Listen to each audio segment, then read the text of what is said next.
오늘 주문하면 내일 도착하는 택배 서비스 많이들 이용해 보셨을 텐데요. 현대인들을 위한 택배 서비스, 즉 생활 물류시설에 종사하는 분들의 인권 문제에 주목하고자 합니다. 인권에 대한 이야기를 속 시원하게 나누는 인권 톡톡. 오늘은 국가인권위원회의 생활물류센터 종사자의 권리 보호를 위한 결정을 살펴보려고 하는데요. 법률사무소 문율 소속의 문은영 변호사님 모셨습니다. 안녕하세요. 안녕하세요. 반갑습니다. 문은영 변호사입니다. 저도 택배 서비스를 많이 이용하는 편인데요. 물류센터 안에서의 인권 문제는 어떤 게 있을까요?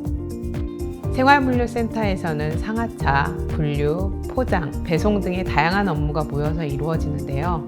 이러한 생활물류센터에서의 노동 환경이 문제라는 지적이 계속해서 제기되고 있습니다. 대표적으로 현재 물류센터가 법적으로 창고시설로 분류되어 있어 대형 화재에 구조적으로 취약하다는 점, 냉난방 시설이 되어 있지 않아 폭염으로 인한 온열 질환에 상시적으로 노출되는 문제를 지적할 수 있습니다.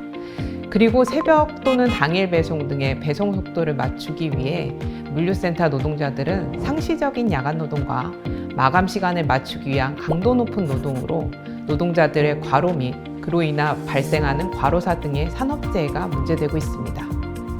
생각보다 정말 많은 노동인권 문제가 있는 것 같아요. 그렇다면 생활물류센터의 인권 문제에 대해 권고한 배경을 자세히 알아보도록 하겠습니다. 필요한 물품을 상점에 직접 가서 구매했던 과거와 달리 컴퓨터나 휴대전화로 물품을 주문하면 집 문 앞에 택배 상자가 도착하는 온라인 소비가 일반적이게 됐습니다.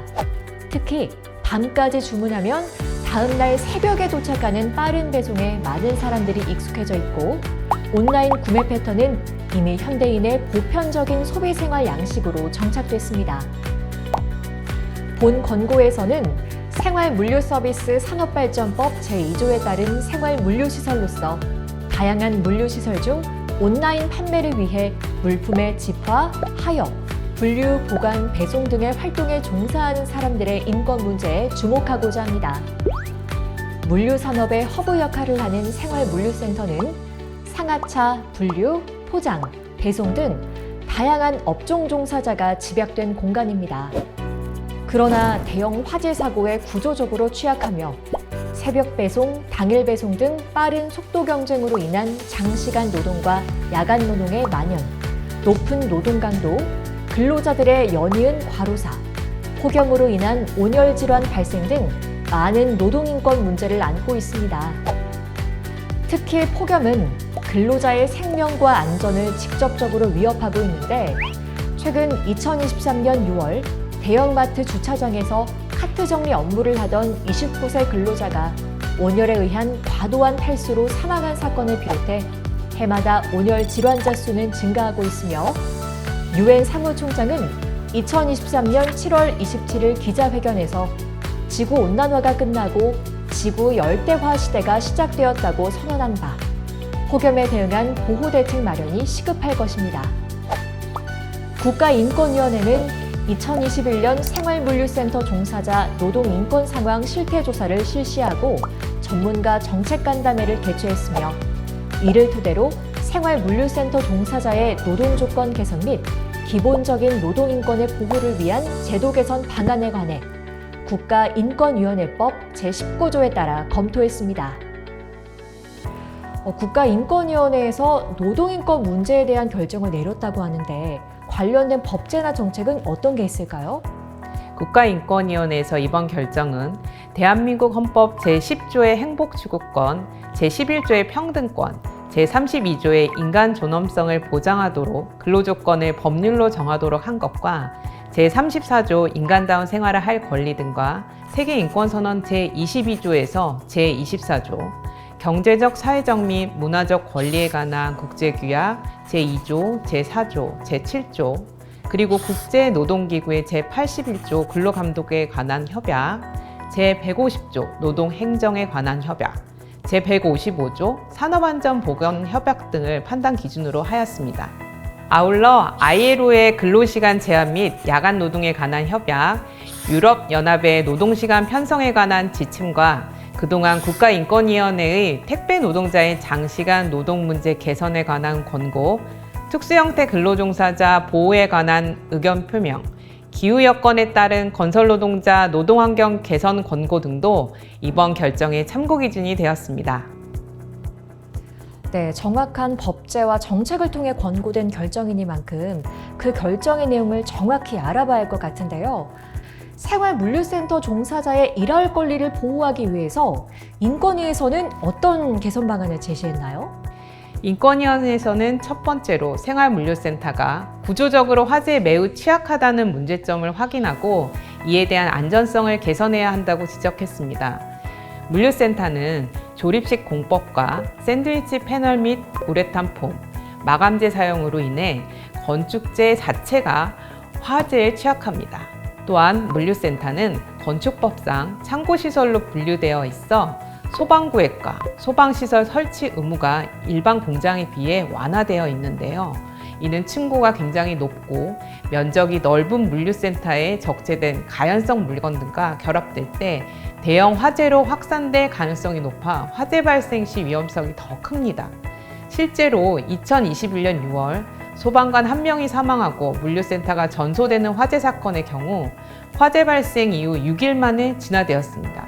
따라서 이러한 물류센터의 화재 취약성을 개선하기 위해 건축법 등을 개정하여 방화구획 설치를 강화하고 화재를 초기에 자체 진화할 수 있도록 소화설비 설치 기준을 강화해야 합니다. 네, 화재 안전성을 개선해서 정말 안전한 환경이 됐으면 좋겠습니다. 근데 사실 가장 개선이 필요한 건 한여름의 폭염 속에서 노동을 해야 하는 거 아닌가요? 네. 관련 조사에 따르면 생활물류센터 작업 환경 문제로 가장 많이 뽑힌 요소는 바로 더위입니다. 2022년 고용노동부 보도자료에 따르면 2016년에서 2021년 여름철 온열질환 재해자는 182명으로 이 중 사망자만 29명에 달하는 것으로 보고되었는데요.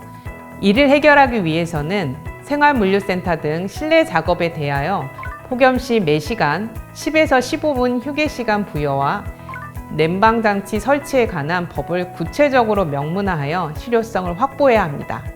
올 9월 국회에서는 산업안전보건법 제39조를 개정하여 사업주는 종사자가 폭염 한파에 장시간 작업하는 경우 건강장애를 예방하는 의무를 추가하여 작업환경 개선을 위한 법적 근거가 일부 마련되었습니다.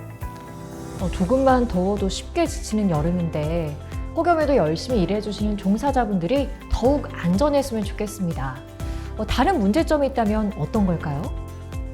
물류센터의 특성상 작업이 심야 시간에 이루어지며 업무 자체의 강도가 높은 편입니다.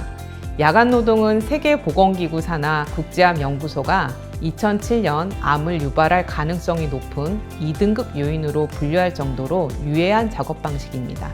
또한 물류센터의 노동 강도에 대한 설문조사에서 입고부터 검수와 운반, 포장, 배송까지의 과정에서 조사 대상의 77.6%가 계속 빨리 걷는 수준 이상의 노동 강도라고 응답할 정도로 노동 강도가 높은 것을 알 수 있는데요. 유해한 작업 환경에 계속 노출될 경우 암, 과로사 등의 산업재해로 이어질 수 있습니다. 프랑스는 야간 노동 자체를 원칙적으로 금지하되 예외적으로 허용하고, 미국은 야간 노동은 원칙적으로 최소화하고 한다면 시간당 10에서 15분씩 휴식할 것 등을 기준으로 제시하고 있는데요. 이처럼 노동조건 기준에 있어 법적 보호장치로 기능하고 있는 근로기준법과 산업안전보건법에서 야간 노동의 유해성을 고려한 구체적인 기준과 원칙을 도입하여 종사자분들의 보호를 위해 법적 근거를 마련해야 할 것입니다. 야간 노동도 쉽지 않은데 강도도 상당히 높은 편이라고요. 종사자분들의 안전한 노동을 위해서 꼭 구체적인 규정으로 보호해야겠습니다. 물류센터가 활성화되면서 물품을 소비자에게 최종적으로 전달하는 택배 서비스 종사자들이 장시간 노동을 하고 있는데요. 이에 대해서 국가인권위원회에서 제시한 개선 방안은 무엇인가요?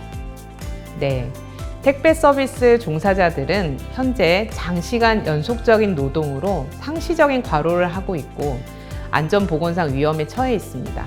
현재 택배 노동자들은 근로기준법상의 근로자가 아니다 보니 근로시간 제한이나 휴게시간 보장이 되지 않으면서 과로하고 있습니다. 2020년에 실시한 조사에 따르면 택배 노동자의 경우 일요일을 제외한 주 6일 근무를 하고 주당 평균 71.3시간을 근무한다고 하는데요. 택배 노동자들의 근로시간은 업무상 과로사 판단 기준이 되는 규정에서 발병 전 12주 동안 일주 평균 60시간이나 4주 동안 64시간을 초과한 근무를 한 경우에 업무와 질병과 관련성이 강하며 만성적인 과중한 업무에 해당된다는 기준을 한참 뛰어넘고 있는 상황입니다. 인권위는 이번 결정을 통해 택배 노동자들의 이러한 장시간 노동을 방지하기 위해 주 5일제를 적용, 택배 쉬는 날 지정, 관련 법령의 휴일, 휴가 등 쉴 권리 보장 규정을 마련하여 실효성을 확보할 것을 권고하고 있습니다.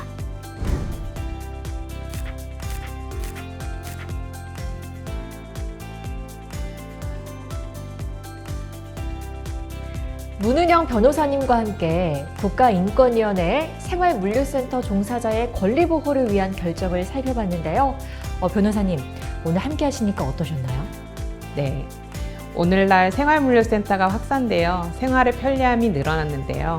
이러한 편리함 뒤에 생활물류센터 종사하는 노동자들의 열악한 작업 환경이 있고 개선이 시급하다는 점 꼭 말씀드리고 싶었는데 이러한 기회를 통해 설명드릴 수 있어서 뜻깊었습니다. 생활물류센터 종사자들의 노동 환경이 개선될 수 있도록 앞으로도 많은 관심과 노력이 필요합니다. 네, 오늘도 모든 분들의 인권이 제대로 보장받기를 바라며 인사드리도록 하겠습니다. 인권에 대한 이야기를 속 시원히 나눈 인권 톡톡. 지금까지 아나운서 김혜은이었고요. 문은영이었습니다. 감사합니다.